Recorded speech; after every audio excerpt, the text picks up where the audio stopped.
táwọn bàbá máa ń gbé kalẹ̀ fún atọ́jẹ́ pé wọ́n ti ń ṣe ni.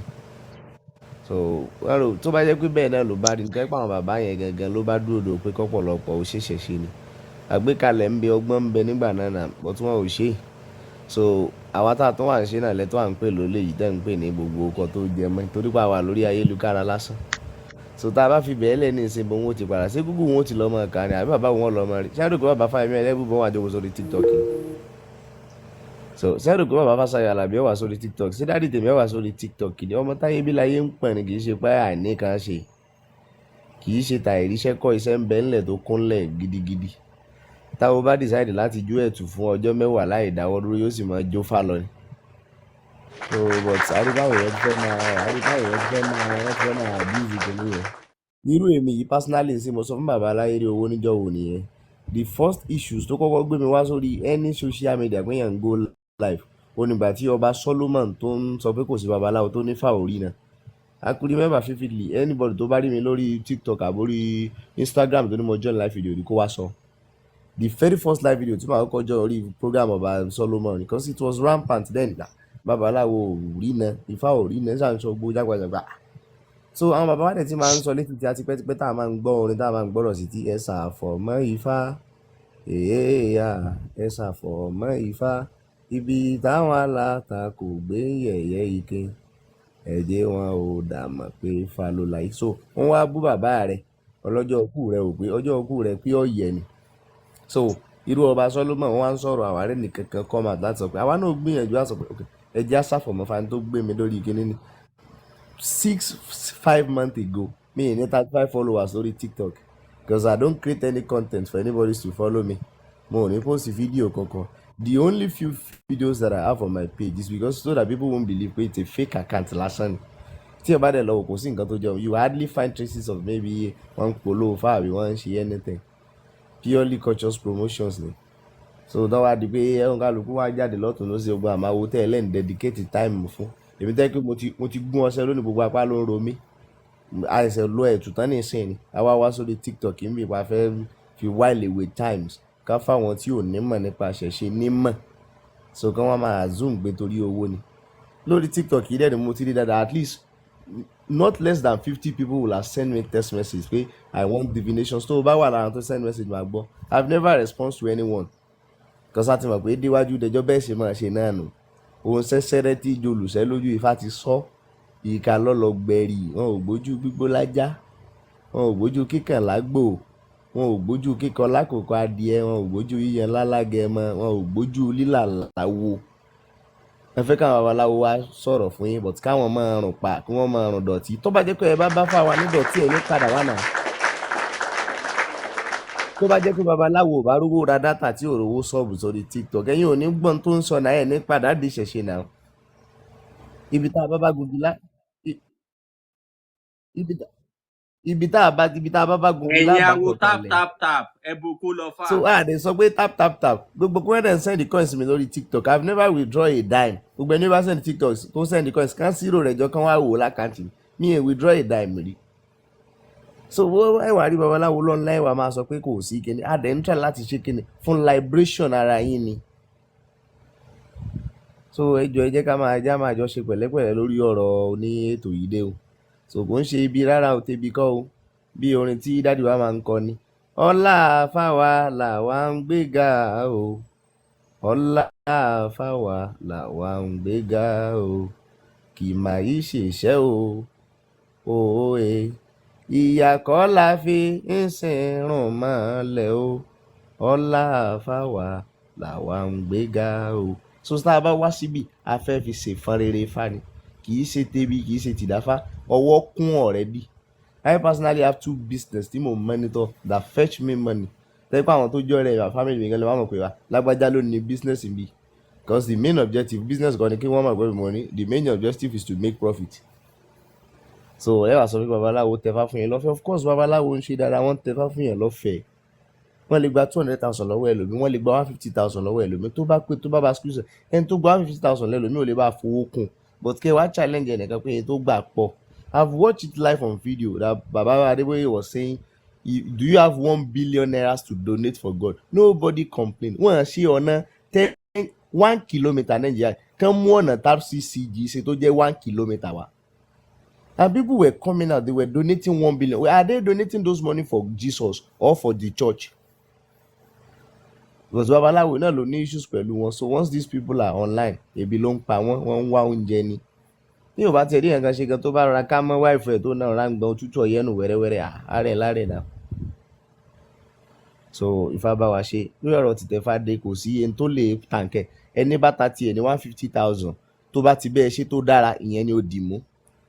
Even in business, price always varies. It is life. Okay, gbogbo ọjà táwọn èèyàn ń tà lọ́la that are not even spirituals. Wristwatch that people will buy for 2,000 naira and sell it for 30,000 naira. Normally, under normal circumstances and businesses, profit must not be higher than the cost price. Whereas people are still selling for that price. Hey, they really want challenge. But anything that has to do with spiritual issues, buy OTD. So, lọ́dọ̀ àwọn èèyàn nìyẹn. So jama ṣe pẹ̀lẹ́pẹ̀lẹ́. The fact that you do not have money because ìṣòro bẹ gẹ́gẹ́ ni, that's the simple truth. The fact that you do not have money makes you criticize anything that is beyond your pocket. Wristwatch is wristwatch. There are people buying 2 billion naira wristwatch. Wọ́n wo jágó lọ. There are people buying 3,000 naira wristwatch. Ìtàpò rẹ̀ ká nìyẹn. So tó bá tẹ fá 150,000 yẹn tó ní nìyẹn. Tó bá tẹ fá 1 million. Tó wọ́n gẹ́gẹ́ sọ pé nítorí pé oníṣọ́ ọlọ́jà lè 1 million yẹn ni. So it's not to defend wípé no mi ò support ẹni tó bá overcharge. Èmi ní ìṣe tó bá lè ra báwa sí báwo láwọn bàbá wa tá pé kọ ẹja ló bá lò ó lọ rà fúnra rẹ ni. So ó yẹ pé tí ìbá yìí pé wà tẹ́ wà ń fi rọ̀rọ̀ kọ́ babaláwo lọ́rùn àwọn bàbá wa wọn sọ pé ká lọ rà wá tẹ́ ẹ bá rẹ̀ nìkan lọ ra gbogbo nǹkan wa wọn ò ní lọ rà wá wọn ní babaláwo náà ni kó bá wọn ṣe. Tẹ́ bá wá fún ẹ ní price báyìí ó tó dogun dọdẹ. Àmọ́ iye ń tà ti fowó ara wọn rúbọ fún náà àmọ́ iye ń tà ti fowó ara wọn ṣẹ́fà fún pé kí tiẹ̀ náà ò lè dà bọ̀ nígbẹ̀yìn kọ́ wọ́n padà dalẹ̀ àwo náà. So ẹ jẹ́ àṣẹ pẹ̀lẹ́pẹ̀ lórí ọ̀rọ̀ tẹ̀fádé kò sí bẹ́ẹ̀ ṣe lè sọ ṣé bẹ́ẹ̀ ni tó wà lórí TikTok ilẹ̀ ń challenge àwọn tí ò gbọ́n tẹ̀ ń sọ lórí TikTok tí wọ́n sì tó lọ́ọ́lé àwọn mélòó la tí wọ́n lọ san 3 million kan tí wọ́n tó lọ san iye jù bẹ́ẹ̀ lọ nǹkan. Gbogbo tíyẹn bá ti ṣe tó bá ti fi lè bá a lára mu tó rọ́nà lọ nídìí ẹ̀. I gave one example the last time lórí TikTok ń bì malaria drugs tẹ̀ ń wò yẹn òyìnbó ṣe lóríṣi ó póríṣi níṣì ni oògùn bá ní oògùn bá just for malaria there are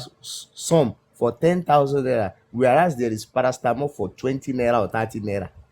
Ẹni tó ra paracetamol ń tágbára rẹ̀ ká ní ẹni tó dẹ̀ rà màálà ń tágbára rẹ̀ ká nìyà. So lórí ọ̀rọ̀ tẹ̀fá ọ̀rọ̀ tó kẹnu ni ẹlòmíì bẹ́tẹ́ pé tó bá máa tẹ̀fá ó lè jẹ́ pé wúrẹ́ mẹ́rin ló máa rà àbọ̀fá pé òun fẹ́ ṣe kọ́ jẹ́ pé nǹkan lágbájá ọ tẹ̀fá tábà nǹkan rẹ̀ gbọ́dọ̀ dáa ni tẹ́lómi bá tẹ̀fá fún yàn tí bá ti ń parí ìtẹ̀fá rẹ̀ báyìí pé ifá tó bì ní lọ́tọ̀ ni ó tún ti kọ́kọ́ ṣe àkóso ìdálẹ̀ fún cause oríyìn ni máa múnú awó dùn tí babaláwo bá ń tẹ̀wá fún yín tí ó kọ́kọ́ jẹ́ priority rẹ̀ ni pé bóun ni tí mò ń ṣe yóò ṣe lóríyìn gbogbo nǹkan tí ó bá wá jẹ́ kó lóríyìn ló máa mú sí ló máa ṣe lọ́tún lósì. So ifó bá wa ṣe ẹ wò mí tí ẹ bá kẹ́ni kí ẹ máa sọ gbogbo nǹkan yóò kàn máa dàbí pé èèyàn kàn ń try láti defend babaláwo ni. So àwọn bàbá tó jẹ́ àwọn bàbá tán ṣẹ̀ wálẹ̀ wọn ò lè wá kọ́ yín bí èèbó bá kọ́fá jù bẹ́ẹ̀ lọ nílẹ̀ Yorùbá lè lọ ọ̀dọ̀ èèbó lẹ kọ́fá ọ̀dọ̀ àwa tá a jẹ́ Yorùbá náà lẹ́ ti kọ́ àyíbò ni ó sì mọ̀ ṣàlàyé ìjọgbè fún yín. Àwọn tó sì jẹ́ àwọn bàbá wọn à lè wá sórí ibi whereas kan tó bá máa wá sórí ibi kò ṣe gbogbo nǹkan náà lè explain fún yín púpọ̀ àwọn bàbá tá à ń sọ yìí wọ́n gbọ́ Ifá ni wọ́n kọ́ Ifá sàn ni but kí ẹ sọ pé kí ẹ máa fi dọ́gba pẹ̀lú nǹkan tó ń lọ nísìn sí wọn lé education ṣe pa okay àwọn ti kọ́ wípé Ifá sọ wípé ọyẹ́ ń bẹ sàn máa ń tán jẹ́ sàn máa tán sàn máa ń tán lè relate tẹ̀ mọ́ according to worldly things pẹ̀lú bí 21st century ṣe rí ìsìn. So àwa tá a rí tata wa lu create time tá à ń fi time wálẹ̀ tá à ń ṣe lọ́tún lọ́sì so àwọn gẹ́gẹ́ náà tó máa criticize wọ́n máa lọ béèrè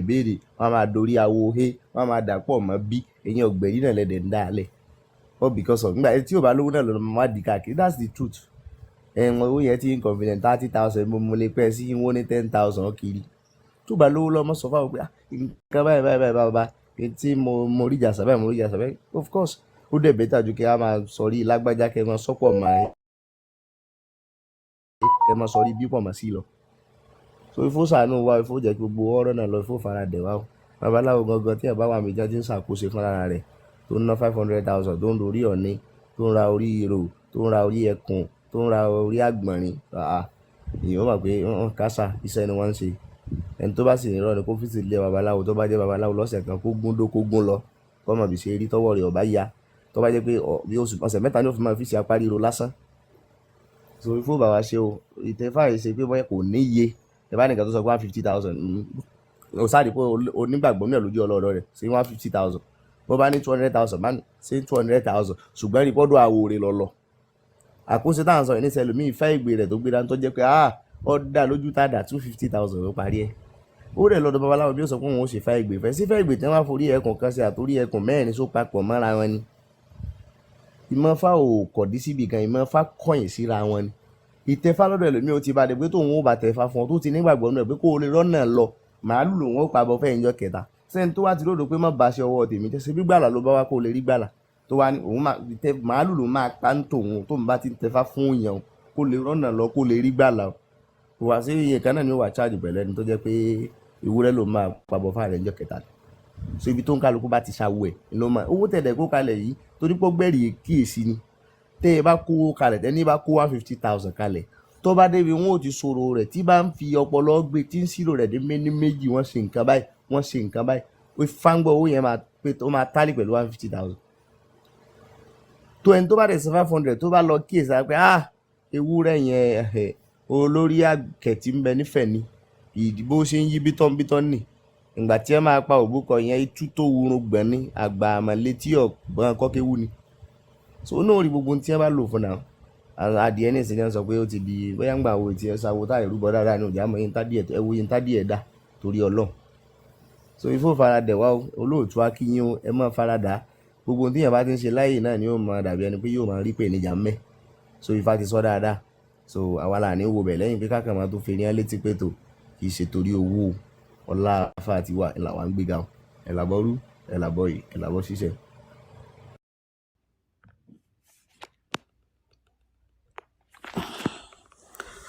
àbọ̀rọ̀ àbọ̀yè gbogbo lé o.